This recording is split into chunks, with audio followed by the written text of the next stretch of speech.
Hello everyone, कैसे हैं आप सब। उम्मीद करता हूं आप सब खैरियत से होंगे।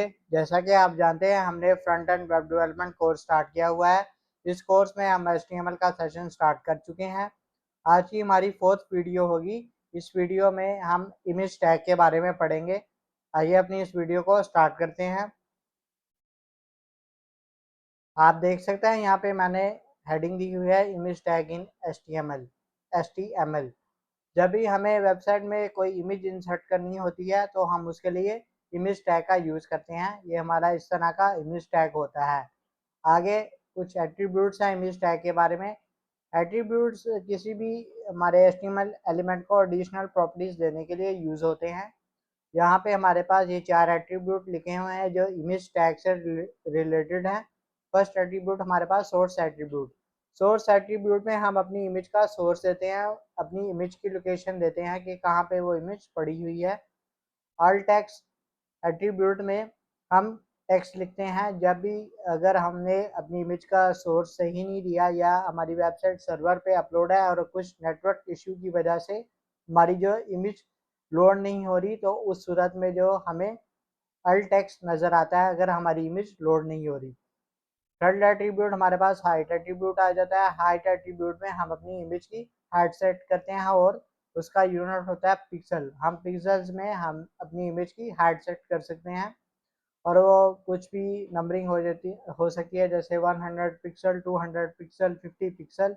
इस तरह से हम अपनी इमेज की हाइट सेट करते हैं। विड्थ एट्रीब्यूट में हम अपनी इमेज की विड्थ सेट करते हैं।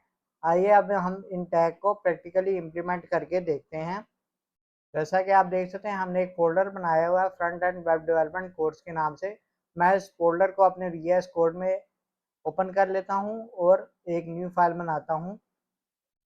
जैसे ही मैं राइट क्लिक करूंगा, शो मोर ऑप्शंस पे जाऊंगा और यहाँ पे मेरे पास ओपन विद कोड का ऑप्शन नज़र आ रहा है। मैं जैसे ही इस पर क्लिक करूंगा तो मेरा ये फोल्डर मेरे कोड एडिटर में ओपन हो जाएगा। आप देख सकते हैं ये फोल्डर मेरा ओपन हो चुका है। यहाँ पे मैं एक न्यू फाइल बना लेता हूँ इमेजेस नाम से। क्योंकि हम इमेज टैग के बारे में पढ़े हैं तो मैं इस फाइल का नाम भी images.html रखूँगा। मैं लिख लेता हूँ images.html। जैसे मैं एंटर करूँगा मेरी फाइल क्रिएट हो जाएगी।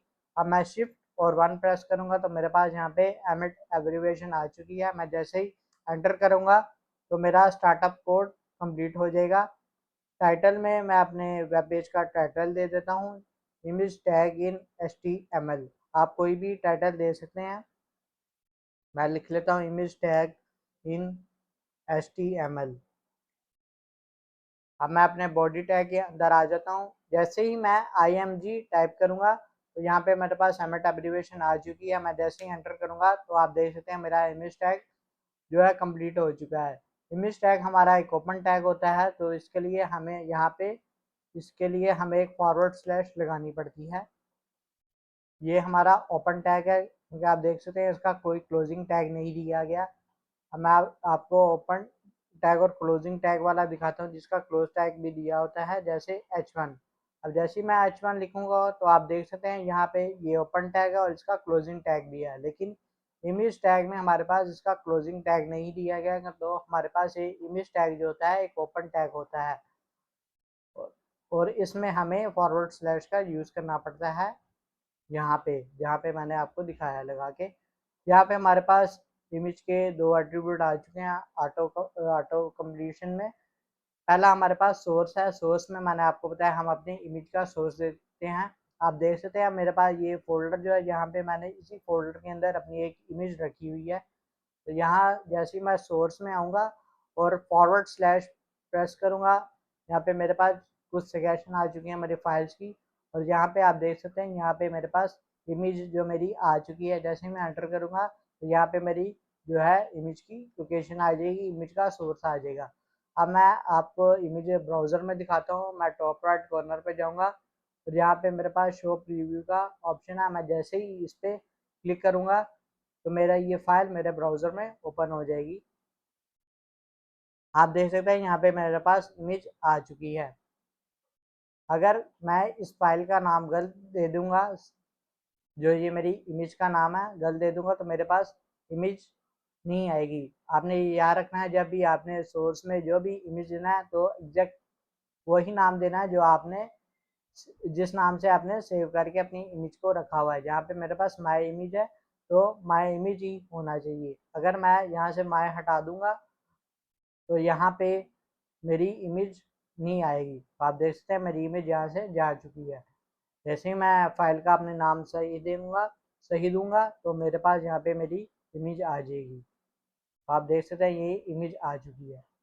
अब हमारे पास सेकंड एट्रीब्यूट आ जाता है अल्ट टेक्स्ट। अल्ट टेक्स्ट हमें तब नज़र आएगा जब हमारी इमेज लोड नहीं होगी या हमने अपनी इमेज का सोर्स जो है सही नहीं दिया होगा। यहाँ पे मैं अल्ट टेक्स्ट में कुछ भी लिख देता हूँ, जैसे मैं लिख देता हूँ इमेज। अब मैं यहाँ से जो अपनी इमेज का सोर्स है वो गलत दे देता हूँ। यहाँ से मैं जो है इमेज को हटा देता हूँ। अब my.jpg है और अब मैं अपने ब्राउज़र में जाता हूँ तो आप देख सकते हैं मेरी इमेज जो है वो नहीं है, लोड नहीं हो। उसकी जगह मुझे ये मेरा अल्ट टेक्स्ट नज़र आ रहा है इमेज नाम से। मैं आपको जूम करके दिखा देता हूँ।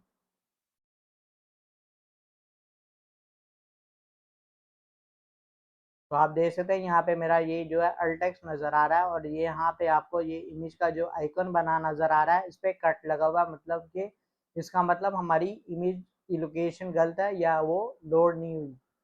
अगर सर्वर पे होगी और नेटवर्क प्रॉब्लम की वजह से आपकी कभी इमेज लोड नहीं होगी तो उसकी जगह आपको ये टेक्स्ट नज़र आएगा जो हमने लिखा है अल्ट टेक्स्ट। तो अल्ट टेक्स्ट को हम इसलिए यूज़ करते हैं। मैं इसको एक दफ़ा रीसेट कर देता हूँ। तो इस तरह से हमारा अल्ट टेक्स्ट और सोर्स काम करता है। इसके बाद हमारे पास आ जाता है हाइट एट्रीब्यूट। हाइट एट्रीब्यूट में हम अपनी इमेज की हाइट सेट कर सकते हैं। हाइट हम पिक्सल में सेट करते हैं। मैं जैसे ही HIGHT हाइट लिखूंगा, यहाँ पे मेरे पास सजेशन आ चुकी है, मैटर करूँगा तो मेरा ये एट्रीब्यूट आ चुका है। मैं यहाँ पे अपनी इमेज की हाइट सेट कर देता हूँ। जैसे मैं सेट कर देता हूँ 300 पिक्सल। तो हम पिक्सल में हाइट या विड्थ अपनी सेट करते हैं। मैं इमेज का अपना नाम सही कर देता हूँ क्योंकि गलत दिया हुआ है तो हमें इमेज नज़र नहीं आएगी। आपने सेम नाम रखना है जिस नाम से आपने इमेज सेव की हुई है, myimage.jpg। वैसे आपको मैनुअल टाइप करने की ज़रूरत नहीं है। जैसे ही मैंने फॉरवर्ड स्लैश जो टाइप किया था, आप देख सकते थे कि मेरे पास नीचे सजेशन आ चुकी थी। मैंने वहाँ से इमेज को सेलेक्ट कर लिया था। अभी ये जो इमेज है मेरे इसी फोल्डर में पड़ी हुई है। अगर किसी और फोल्डर में होगी तो मुझे उस फोल्डर का नाम भी देना पड़ेगा और फिर मेरे आगे इमेज का नाम आएगा। मैं आपको बाद में करके दिखाता हूँ वो किस तरह से होगा। अभी मैंने हाइट सेट कर दिया है 300 पिक्सल और मैं जैसे ही अपने ब्राउज़र में जाऊँगा तो आप देख सकते हैं मेरी इमेज की हाइट जो है बड़ी हो चुकी है। मैं आपको अपनी ओरिजिनल इमेज दिखा देता हूँ, उसकी हाइट कितनी थी। मैं इसको यहाँ से कट कर देता हूँ अभी देख सकते हैं ये इमेज का हाइट जो है इतनी है। अब मैं हाइट इसकी सेट कर देता हूँ 300 पिक्सल। जैसे ही मैं हाइट लिखूँगा और लिखूँगा 300 पिक्सल, मैंने 200 पिक्सल रखी है तो आप देख सकते हैं मेरी इमेज की हाइट बढ़ चुकी है। मैं इधर कर देता हूँ 500 पिक्सल। तो आप देख सकते हैं मेरी जो इमेज है उसकी हाइट बढ़ चुकी है। इस तरह से मैं विड्थ भी सेट कर सकता हूँ। इसके लिए मुझे हाइट के एट्रीब्यूट के बाद अपना विड्थ एट्रीब्यूट टाइप करना पड़ेगा। जैसे ही मैं लिखूँगा विड्थ, यहाँ पे मेरे पास सेकेशन आ चुकी है और यहाँ पे मैं विड्थ सेट कर देता हूँ, मान लीजिए 600 पिक्सल। जैसे मैंने 600 पिक्सल लिखा तो मेरी जो इमेज की विड्थ है वो 600 पिक्सल हो चुकी है। मैं थोड़ी ज़्यादा करके दिखा देता हूँ ताकि आपको थोड़ा फ़र्क नज़र आए। मैं कर देता हूँ 1000 पिक्सल। तो आप देख सकते हैं ये मेरी इमेज की जो विड्थ है वो इंक्रीज़ हो चुकी है। तो इस तरह से हम हाइट और विड्थ अपनी इमेज की सेट कर सकते हैं। अब मान लीजिए ये मेरी इमेज है किसी फ़ोल्डर के अंदर पड़ी है। मैं यहाँ पे एक फ़ोल्डर बना लेता हूँ। यहाँ पे आपको ये ऑप्शन नज़र आ रहा होगा, फाइल जहाँ से हम बनाते हैं उसके साथ ही आपको फ़ोल्डर का ऑप्शन नज़र आ रहा है। तो मैं इस फ़ोल्डर पे क्लिक करता हूँ और इस फ़ोल्डर का नाम कर देता हूँ इमेजेस और इस इमेज को मैं मूव करता हुआ अपने इस फोल्डर के अंदर ड्रॉप कर देता हूँ और मूव। अब ये मेरी इस फोल्डर के अंदर इमेज आ चुकी है। अब मैं इस आपको इमेज को दिखाऊंगा तो आपको ये इमेज नज़र नहीं आएगी, क्योंकि अभी जो है हमारी इमेज एक फोल्डर के अंदर जा चुकी है और मैंने लोकेशन जो दी हुई है /myimage.jpg। तो अभी हमारी इमेज नज़र नहीं आएगी क्योंकि हमारी लोकेशन जो है वो सोर्स जो है सही नहीं है। मैं आपको दिखा देता हूँ। आप देख सकते हैं हमारी इमेज जा चुकी है और हमें अपना अल्ट टेक्स्ट नज़र आ रहा है। मैं अब क्या करूँगा, मैं लोकेशन दूंगा उसकी, क्योंकि हमारे पास एक फोल्डर बना हुआ है। तो मैं क्या करूँगा, मैं इधर से जाऊँगा, इस सोर्स को मैं रिमूव कर देता हूँ एक दफ़ा के लिए।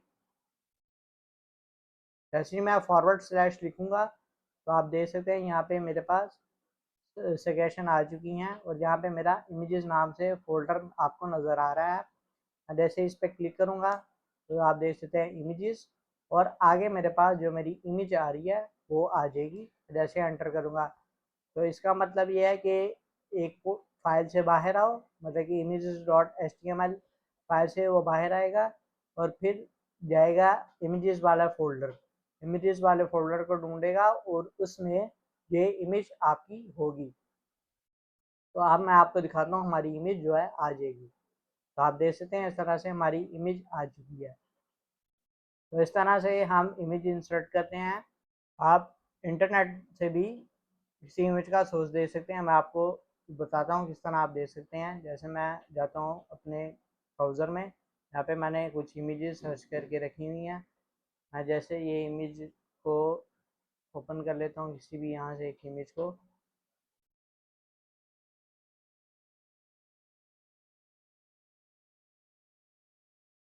जैसे मेरे पास यहाँ पे एक इमेज है, मैं इसको open link in new tab कर लेता हूँ। यहाँ से ये मेरे पास पिक्साबे में आ चुकी हैं यहाँ से इमेजेस। मैं इसको कट करता हूँ।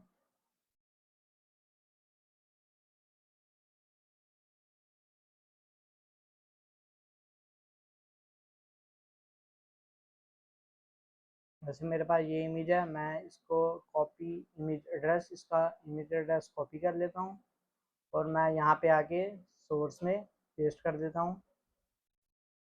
कंट्रोल वी, यहाँ से मैंने पेस्ट किया और अभी शायद इमेज हमारी आ जाए।